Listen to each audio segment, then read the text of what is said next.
अश्मा नाम के गांव में मीनू नाम की एक छोटी बच्ची अपनी माँ कमला, पिता रामू और बूढ़ी दादी के साथ रहा करती थी। मीनू अपने माँ पिता की एक लौती संतान थी। मीनू के माँ पिताजी मजदूरी कर अपना और अपने परिवार का पेट पालते थे। मीनू दिखने में काली थी, लेकिन पढ़ाई में वह हमेशा ही अव्वल रहा करती थी।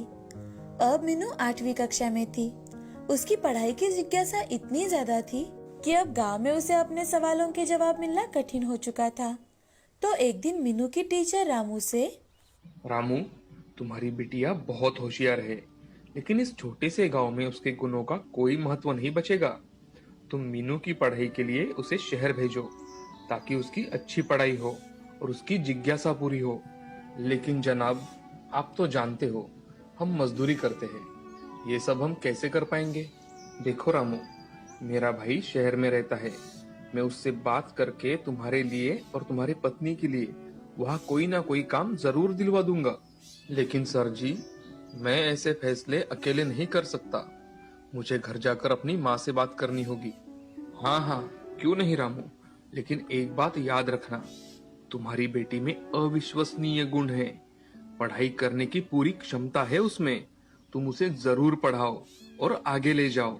रामू घर जाने के लिए निकलता है, लेकिन उसके दिमाग में आज सिर्फ और सिर्फ मीनू के टीचर ने कही बात दोहरा रही थी। तो अब वो मन ही मन सोच लेता है कि चाहे जो हो जाए, मैं अपनी बेटी को आगे जरूर पढ़ाऊंगा।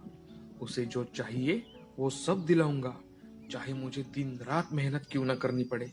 रामू घर जाकर सबको अपना निर्णय बताता है और टीचर की मदद से शहर में एक छोटा सा घर किराए पर ले लेता है और वहीं पर एक बिल्डिंग में वॉचमैन का काम करने लगता है। साथ ही मीनू की माँ भी उसी बिल्डिंग के लोगों के घर जाकर झाड़ू, बर्तन, कपड़े धोना, ये सारे काम करने लगती है। और मीनू का टैलेंट देखकर इंग्लिश स्कूल के प्रिंसिपल भी उसे झट से अपने स्कूल में एडमिशन दिलवा देते हैं। आज मीनू का स्कूल में पहला दिन था। जैसे ही मीनू स्कूल में जाती है, वो दूसरे बच्चों से बातें करने की कोशिश करने लगती है, तो हर कोई उसे टालने लगता है कि तभी एक लड़की, अरे अरे ये देखो कितनी काली लड़की है। इसे देखकर तो मेरी तबीयत ही बिगड़ जाएगी। उस लड़के की बात सुनकर मीनू को बहुत बुरा लगता है, लेकिन मीनू कुछ कहे बिना ही वहाँ से अपने कक्षा में चली जाती है। तो वहाँ भी उसके पास कोई नहीं बैठता। थोड़ी ही देर में स्कूल की घंटा बज गई और टीचर क्लास में आकर, good morning students. Good morning teacher. अब मीनू हर रोज स्कूल जाती और पढ़ाई करती, लेकिन जब भी टीचर कोई सवाल पूछती और मीनू जवाब देने के लिए हाथ ऊपर करती, तो मीनू की टीचर उसे देख अनदेखा कर देती और किसी और से जवाब पूछती थी। एक दिन की बात है, टीचर ने बच्चों को साइंस का एक सवाल पूछा। क्लास में इस सवाल का जवाब मीनू के अलावा किसी और को पता ही नहीं था। मीनू ने बड़े ही उत्साह के साथ अपना हाथ ऊपर उठाया कि तभी टीचर, किसी को नहीं आता जवाब? टीना, रघु, कोई नहीं जानता इस सवाल का जवाब? अरे बताओ। टीचर टीचर मैं बताऊं? कोई जरूरत नहीं है। टीचर के ऐसे कहते ही मीनू उदास होकर चुपचाप अपने जगह बैठ जाती है कि तभी miss school of the year के कंपटीशन की नोटिस आती है। तो एक लड़का धीरे से, टीचर, इसमें तो मीनू को ही भाग लेना चाहिए ना। लड़के के ऐसे कहते ही सभी बच्चे तथा टीचर भी हंसने लगती है। अब मीनू दिन ब दिन उदास रहने लगी, तो उसका पढ़ाई पर असर होने लगा। ये देख रामू और कमला मीनू से, मीनू बिटिया, क्या हुआ? देखो बिटिया, हम तुम्हारे लिए ही तो शहर आए हैं ना। और हाँ, आजकल तुम पढ़ाई में बहुत पीछे पड़ रही हो। तुम्हारे टीचर का मुझे आज फोन आया था। वो कह रही थी कि अगर आपकी बच्ची को अगली एग्जाम में ऐसे ही मार्क्स मिले तो उसे हम वहाँ से निकाल देंगे। पापा पापा वो मीनू बोलते बोलते रुक जाती है, क्योंकि उसे पता था कि उसके माँ पिताजी उसके लिए कितनी मेहनत करते हैं। वो अपने पापा से, नहीं पापा, अब मैं अच्छे से पढ़ाई करूंगी। मीनू की सारी परेशानियां उसकी दादी समझ रही थी, लेकिन दादी वक्त आने की राह देख रही थी। अब दूसरे ही दिन दादी मीनू से, मीनू, मुझे पता है कि तेरे स्कूल में तुझे कोई पसंद नहीं करता। तेरे रंग से सभी नफरत करते हैं। तुम दिखने में गोरी नहीं हो, लेकिन हाँ, पढ़ाई में तुम सबसे बेहतर हो। देख लेना, आज नहीं तो कल पूरा स्कूल तुमसे दोस्ती करना चाहेगा। तुम सिर्फ और सिर्फ मन लगाकर अपनी पढ़ाई करो, बाकी की बातों पर ध्यान मत देना बेटा। दादी की बातों से मीनू अब बहुत ज्यादा प्रेरित हो जाती है और मन लगाकर अपनी पढ़ाई करने लगती है और धीरे धीरे वो फिर से अपने आप को काबिल बनाने लगी। मीनू मोबाइल के जरिए हर एक सवाल का जवाब ढूंढने लगी। दिन बीत रहे थे, लेकिन अभी तक स्कूल में मीनू से कोई भी बात नहीं कर रहा था। ऐसे ही एक दिन क्लास में एक नोटिस आती है, स्टेट लेवल पर क्विज कंपटीशन होने वाला है, तो स्कूल से सबसे होशियार बच्चे को ही भेजा जाएगा। जो भी इस कंपटीशन में पार्टिसिपेट करना चाहता हो वो स्कूल के बाद हॉल में आ जाए। ये नोटिस सुनते ही मीनू बहुत ज्यादा खुश हो जाती है और स्कूल के बाद हॉल में पहुंच जाती है। वहां जाते ही मीनू की टीचर मीनू को देख, मीनू तुम यहाँ क्यों आई हो? क्या जानती नहीं यहाँ तुम जैसे दिखने वाली लड़की की कोई जरूरत नहीं है? टीचर, यहाँ तो क्विज कंपटीशन की टेस्ट चल रही है ना, कि miss school of the year की। अच्छा, तो अब तुम मुझसे बहस भी करना चाहती हो? टीचर और मीनू की बात चल रही थी कि तभी स्कूल के प्रिंसिपल वहां आते हैं और वो मीनू से, अरे तुम मीनू हो ना? अच्छा किया, इस कंपटीशन के लिए अपना नाम लिखवा दिया। स्कूल का नाम रोशन करना बिटिया। चलो अंदर चलो। प्रिंसिपल के ऐसे कहते ही मीनू की टीचर की बोलती बंद हो जाती है और मीनू प्रिंसिपल के साथ हॉल में चली जाती है। वहां जाकर मीनू सबको अपने ज्ञान से चकित कर देती है। उसका ये टैलेंट देख मीनू को उसके चेहरे से नफरत करने वाला हर एक बच्चा उसकी ओर देखता ही रह जाता है। अब मीनू स्टेट लेवल पर होने वाली कंपटीशन में भी फर्स्ट आती है। मीनू के माँ पिताजी भी अपनी बेटी की तरक्की देख बहुत ज्यादा खुश हो जाते हैं। इस कहानी से हमें यह सीख मिलती है कि किसी की पहचान उसकी सुंदरता या गोरापन नहीं होता, इंसान की सही पहचान उसके दिल और दिमाग से होती है। श्रीरंगपुर नाम के गांव में हरिया नाम का एक किसान रहा करता था। उसकी पत्नी सुमति उसे खेतों में मदद कर दिया करती थी। हरिया के परिवार में उसकी बेटी सुधा और बेटा राम, ऐसे 2 बच्चे थे। उनका परिवार हंसी खुशी अपना जीवन व्यतीत कर रहा था। हरिया एक बार खेतों में जाने के लिए निकला तो सुमति हरिया से, सुनिए जी, आज घर लौटते समय राशन लेते आना, घर का सारा राशन खत्म हो गया है। ठीक है, मैं घर आते समय लेकर आऊंगा।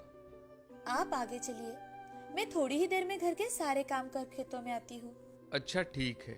हरिया खेतों में जाकर अपने काम कर रहा था कि तभी सुमति वहां आकर उसे खेतों में मदद करने लगती है।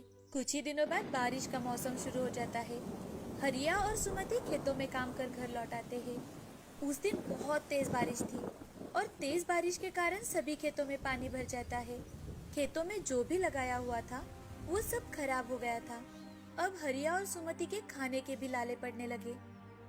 हाय रे मेरी फूटी किस्मत, इस साल खेतों में तो बाढ़ की वजह से सब चला गया। अब हम क्या करें? हमारा गुजारा कैसे होगा? मुझे भी यही चिंता खाए जा रही है। घर में राशन भी लगभग खत्म होने को है। सुमति, अब तो मैं किसी से पैसे भी नहीं मांग सकता, पहले ही कर्जा ले चुका हूँ।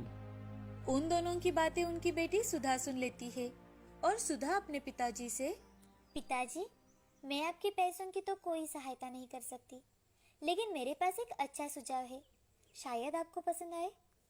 कैसा सुझाव बिटिया? हमारा तो दिमाग काम करना ही बंद हो चुका है। अब तुम ही बताओ कुछ। पिताजी, आपको याद है आपने एक बार घर में मटके में चिकन बनाया था, जो कि बड़ा ही स्वादिष्ट था। मैंने तो आज तक ऐसा चिकन कभी नहीं खाया। क्यों ना आप मटका चिकन बेचना शुरू कर दे, इससे हमारी सारी प्रॉब्लम खत्म हो जाएंगी। तुम्हारा विचार तो बहुत अच्छा है, मगर बिटिया हमारे पास इतने पैसे नहीं हैं और हम वो चिकन कहाँ बेचेंगे?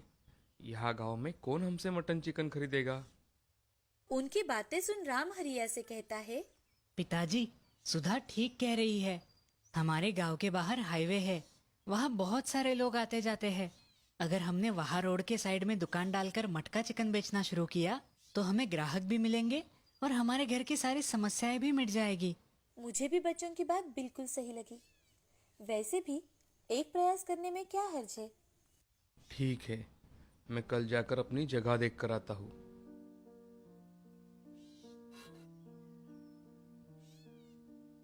ये मेरे कंगन बेच दीजिए, उससे जो भी पैसे आएंगे उससे हम हमारा धंधा शुरू कर सकते हैं। हरिया को सुमति की बातें ठीक लगी। हरिया सुमति से कंगन लेकर उन्हें बाजार जाकर बेच देता है और उससे आए हुए पैसों से हाईवे पर एक अच्छी जगह देखता है और वहाँ पर एक बाम्बू लगाकर दुकान बनाता है। फिर घर आकर उसे खाना पकाने के लिए जो भी सामग्री चाहिए थी वो इकट्ठे करता है। सुमति हरिया की मदद कर देती है। गांव के चिकन वाले से हरिया चिकन लेकर अगले ही दिन से अपना दुकान शुरू कर देता है। आज उसका दुकान शुरू करने का पहला ही दिन था। तभी उस रास्ते से सरपंच जी वहाँ से घर जा रहे थे तो उनकी नजर हरिया पर जाती है।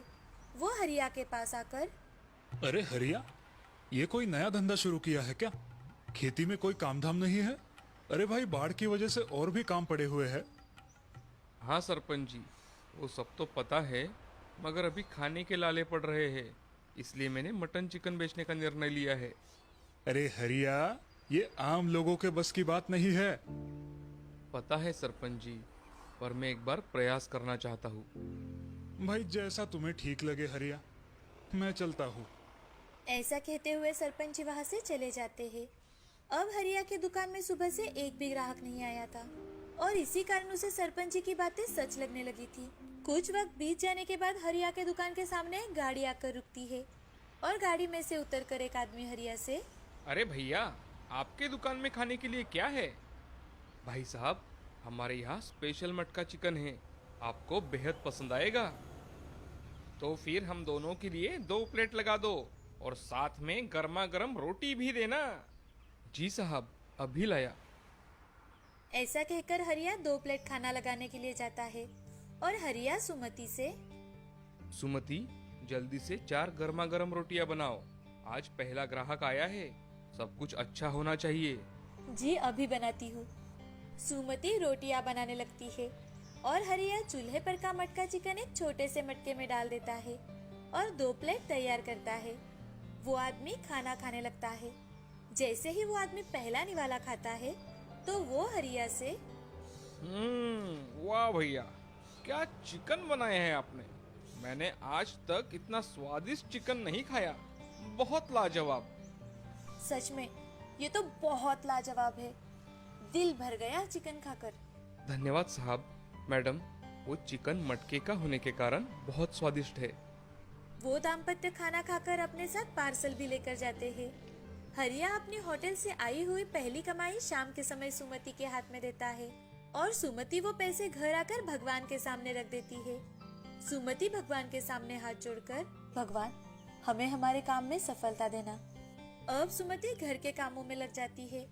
आज हरिया और सुमति बड़े ही खुश थे।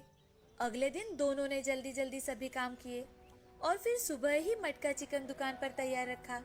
आज कल के मुकाबले उनके दुकान पर कई ज्यादा लोग आए। ये देख हरिया बड़ा ही खुश था।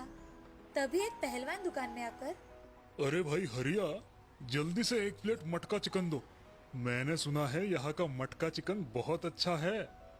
अरे भाई साहब, आपने बिल्कुल सही सुना है, मैं अभी लाता हूँ, मुझे सिर्फ 5 मिनट दीजिए, मटका चिकन तैयार है।